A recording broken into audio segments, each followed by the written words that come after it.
So, my friends, when we started talking about celebrating blessings this month with our worship and chalice facilitator teams, it became quickly apparent to me that for some of you, the word blessing has no meaning, or it has negative connotations of some superstitious ritual which imagines a higher power sanctifying something, right? I see some nods here.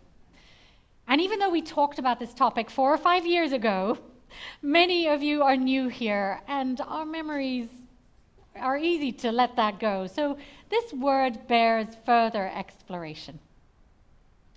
Now, some of you may remember this joke that I shared with you where this guy who saves for 20 years to buy his dream car, and he finally shells out a fortune for a brand new high horsepower Lamborghini. Now, recognizing the deeply felt significance of realizing his lifelong dream, he drives over to the nearby Catholic church and he knocks on the priest's door. And he says to the priest, "Father, I was wondering whether you'd be willing to say a blessing on my Lamborghini." "Certainly, my son," replies the priest. "But what's a Lamborghini?" "Oh, sorry to have troubled you, Father. I just have the feeling that you're not the right man for the job." So he drives over to a nearby synagogue and he repeats the question. "Rabbi, I was wondering whether you'd be willing to say a blessing on my beautiful new Lamborghini." "Certainly," replies the rabbi. "But what's a Lamborghini?" Gosh, Rabbi, I guess maybe you're not the right person for this job either." So he drives to his local Unitarian Universalist congregation and he finds the minister. "Pastor, I was wondering whether you'd be willing to say a blessing on my Lamborghini." "Certainly," replies the UU minister. "What a fantastic car. I'd love to have one myself. But what's a blessing?"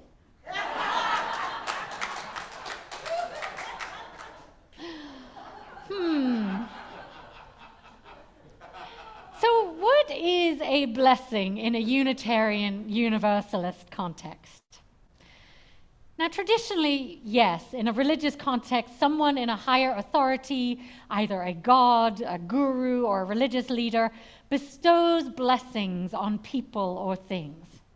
And blessing is a rite that has been used in one form or another by all major religions to bless food, babies, marriages, precious objects, lives, homes, activities, and to sanctify sacraments. But the word also means to bestow good of any kind. And that is how I wish to redefine it as something we Unitarian Universalists, theists, and non-theists alike can get behind. Are you up for that? Can you get behind that? To bestow good of any kind? Yes. Great. Blessing is such a beautiful, poetic, and unique word, isn't it? I mean, it can mean giving or being given a gift, something precious, something sacred. Or we can feel blessed by the good things in our lives, by wonderful situations and people that we're grateful for. Blessings don't have to be bestowed by a divine or consecrated entity. In fact, what if blessing came from all of us? What if blessing arose from community? I bless you, you bless me, we bless each other and this planet. We're blessings to one another as we journey through life. Unitarian Universalist Jean Harrison Newyar in the book Fluent in Faith says, "When we touch and are touched by one another, touched with openness and trust and with good and healthy intentions, we experience a blessing. We may touch one another with our eyes, with our hands, with our words, and if this comes from a deep place of authenticity and caring," she says, "it carries a wondrous power."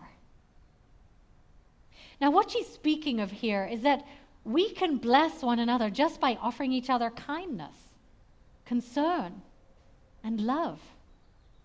We can bless one another through thoughtful deeds and encouraging words, through loving touch or being truly present with one another. We can bless one another through offering a smile or a helping hand, or by listening attentively without trying to fix or change what is. And we can bless each other in this community by sharing our gifts and volunteering our time. Blessings, I think, are gifts of attention and love. They are siding with justice and advocating for our earth. They are aligning with equality, truth, and goodness. And in fact, answering the call of love, some of you have our love t-shirts on right there. Siding with love is a blessing that we as a faith offer the world.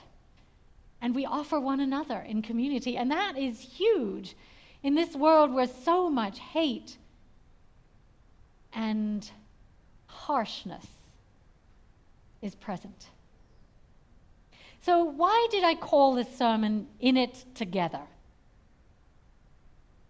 Because being in community together, we get to share so many blessings that don't exist in our individual, isolated lives. And as I'm looking out at all of you, I see so many of you who have given and received blessings from this community. A sense of belonging to something larger than ourselves. A place to find hope and meaning. A space to learn to love more and serve the higher good. A co-created community in which everyone can be seen for who they are and share their gifts.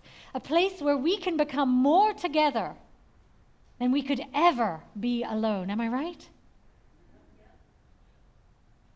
My mindfulness meditation teacher, Tara Brock, shares a story of a man who's lost while he's driving through the country. And so while he tries to read the map, he accidentally drives off the road into a ditch.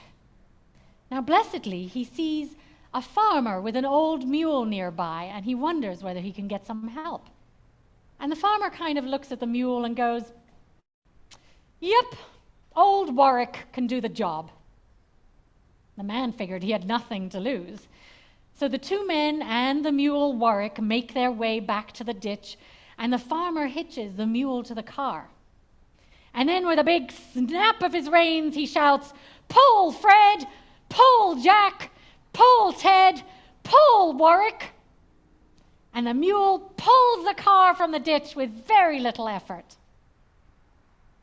Now the man was amazed.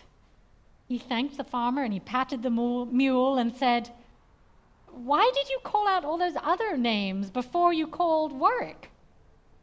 And the farmer grins and he says, "Oh, old Warwick is just about blind. So as long as he believes he's part of a team, he doesn't mind pulling."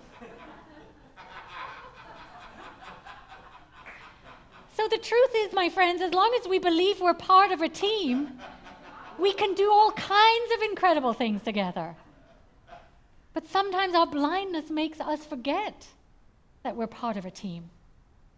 And that's really the invitation today, a deepening of attention to community and its gifts, to realize we're really in it together.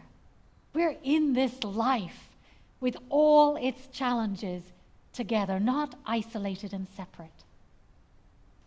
The poet Rumi says, "Stay together, friends. Don't scatter and sleep.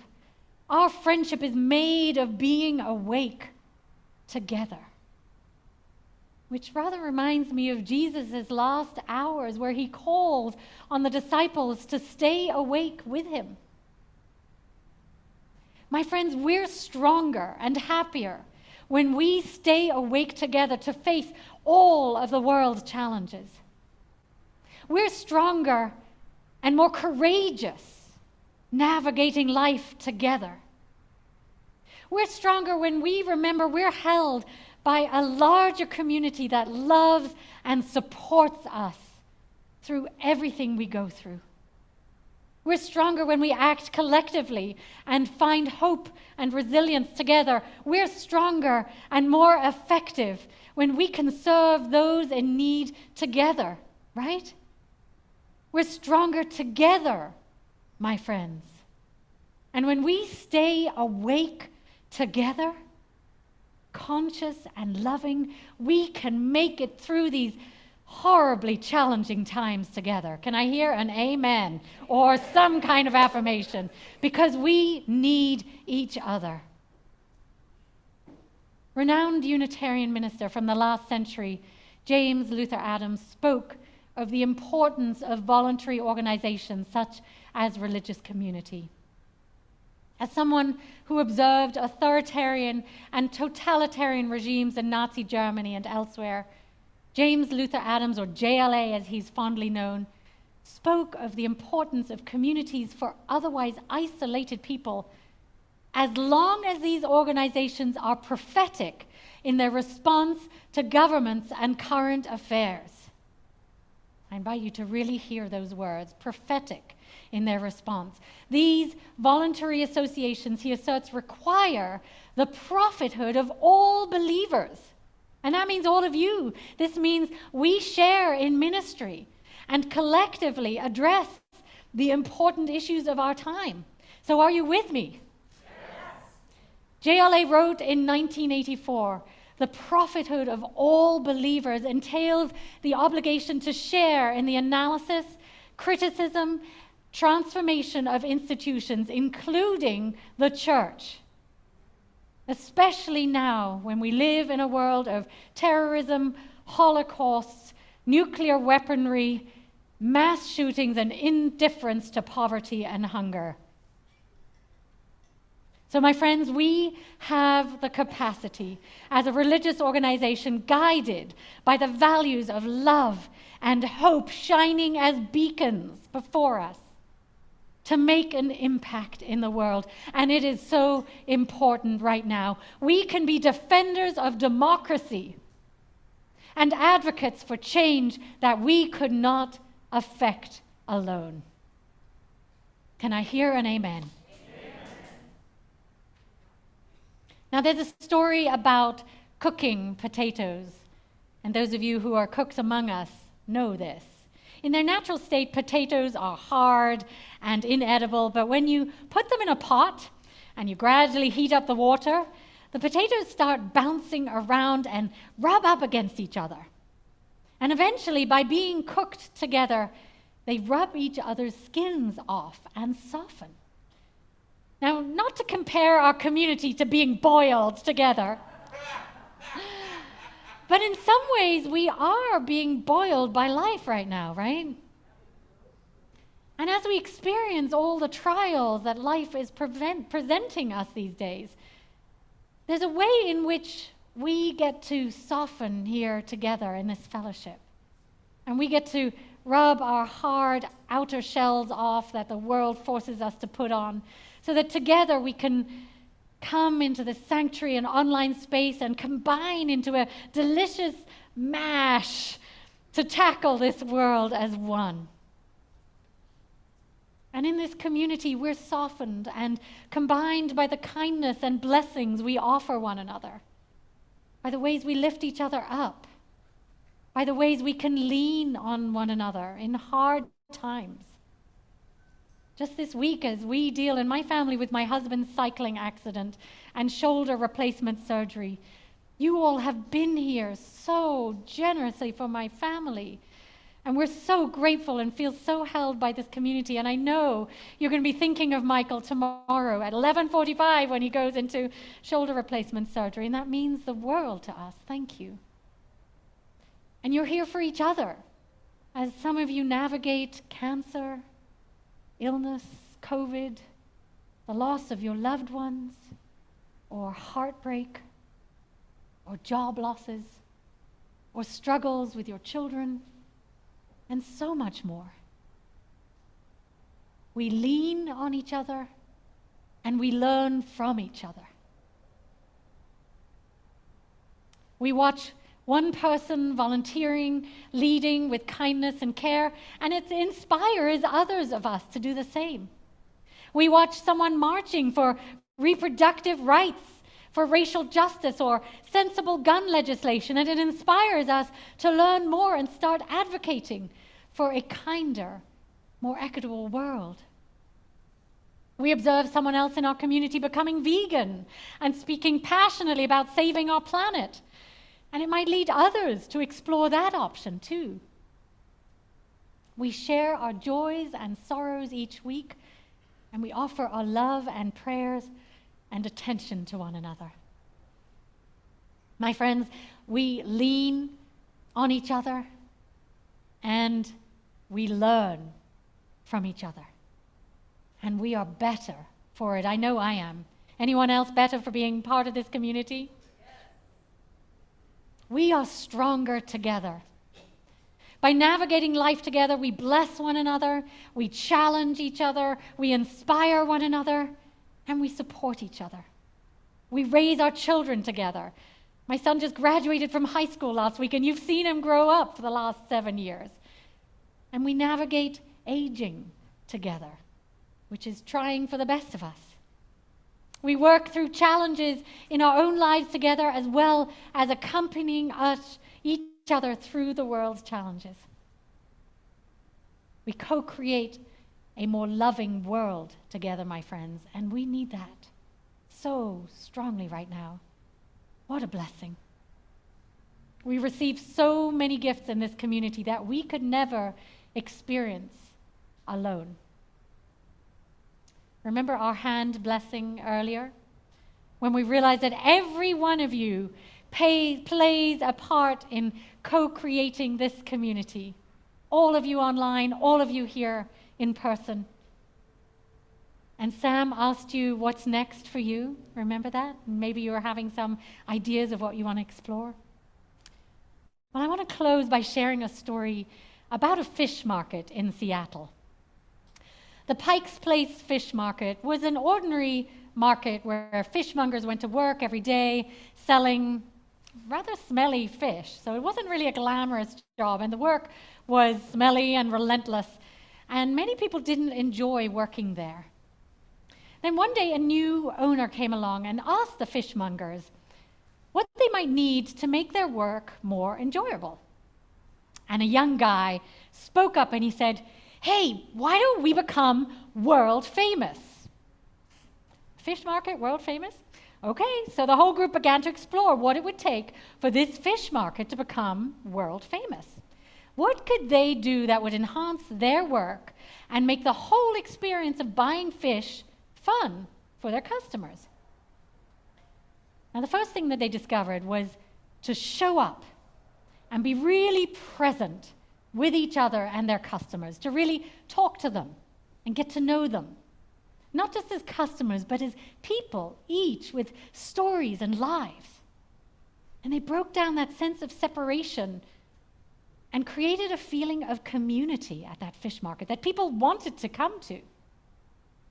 And then they realized that if they choose the attitude with which they show up, that they could proactively make it a good day for themselves and for everyone around. So each day, each fishmonger makes a conscious decision about the attitude that they want to engage with at work that day. And that's transformed how they feel about being at work. And next, one of the young men decided, rather than walking around long tables to bring people their fish, that they would play with their work. And they began tossing the fish across the tables from one fishmonger to another, and they brought a sense of fun and play into what they were doing. And soon they became world famous for fish flying across the counters. And all the employees started to have so much fun at work that there was this constant atmosphere of laughter and delight in the place. Their work had become play.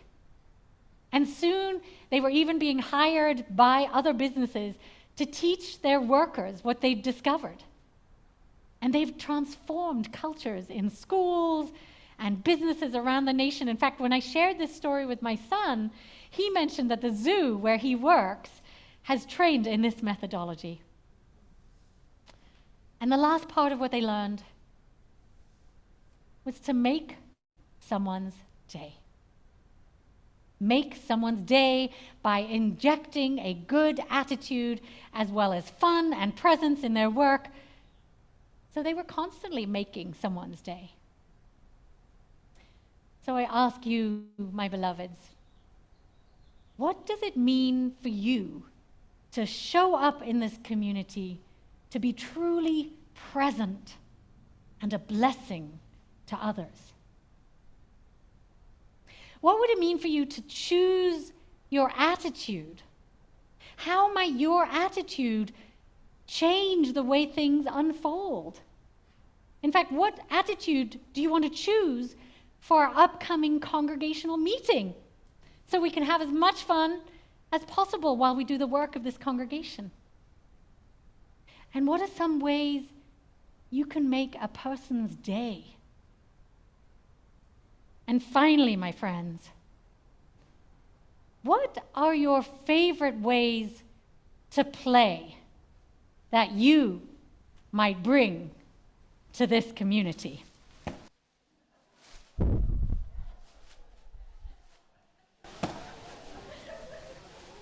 Play, enjoy the balloons, enjoy, and notice what's on the balloons. Fish, there are fish on the balloons. Now, don't you online people wish you'd come in person if you could? Because we are having crazy amounts of fun here. All right, enough fun, people. But let's keep the balloons for the annual meeting. My beloveds, I invite you to fully invest yourself in this community. Explore new parts of yourselves. Try something novel. Volunteer in a different space. Serve those in need. And challenge yourself to be the best version of you can be. We're incredibly blessed, aren't we, to share in this conscious, evolving, loving, and fun community. So let's show up. Let's choose our attitude. Let's make someone's day. And always, let's play together. Let's never take these blessings for granted. And let's keep working together to lift up our world and create a more beautiful world that we all dream about together. My beloveds, we're in this together. May it be so. Amen.